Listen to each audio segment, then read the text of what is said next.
China ने एक AI model launch किया जो एंथ्रोपिक से लगभग 90% सस्ता बताया जा रहा है और उसके बाद अमेरिका, ताइवान और साउथ कोरिया के एआई स्टॉक्स में सेलिंग देखने को मिली। लेकिन क्या सिर्फ एक एआई मॉडल इतना बड़ा मार्केट गिरा सकता है क्या? पहली नज़र में लगता है कि मार्केट GLM-5 से डर गया, लेकिन असली स्टोरी सिर्फ इतनी नहीं है।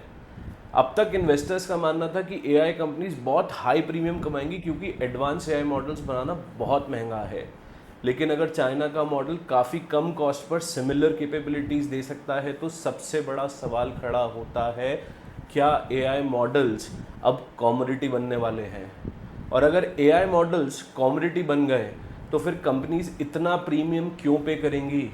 अगर मॉडल सस्ता मिलेगा तो एआई कंपनीज की प्राइसिंग पावर कम हो सकती है, और जब प्राइसिंग पावर कम होती है तो फ्यूचर प्रॉफिट्स भी प्रेशर में आ सकते हैं।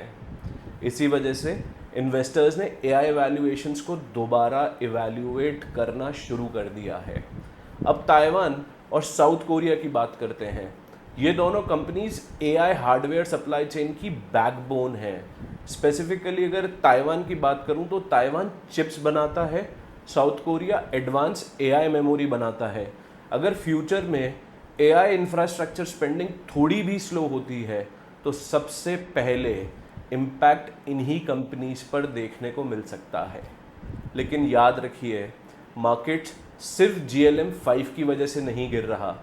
वैल्यूएशंस, स्पेसिफिकली एआई वैल्यूएशंस पहले ही काफ़ी हाई थी, प्रॉफिट बुकिंग भी चल रही थी, और इंटरेस्ट रेट्स और ग्लोबल मैक्रोज भी इम्पॉर्टेंट फैक्टर्स हैं।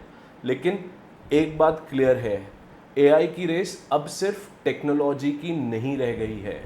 एआई की रेस अब इकोनॉमिक्स की भी बन चुकी है, और जो कंपनी सबसे सस्ता और सबसे पावरफुल एआई देगी वही अगले फेज की विनर बन सकती है।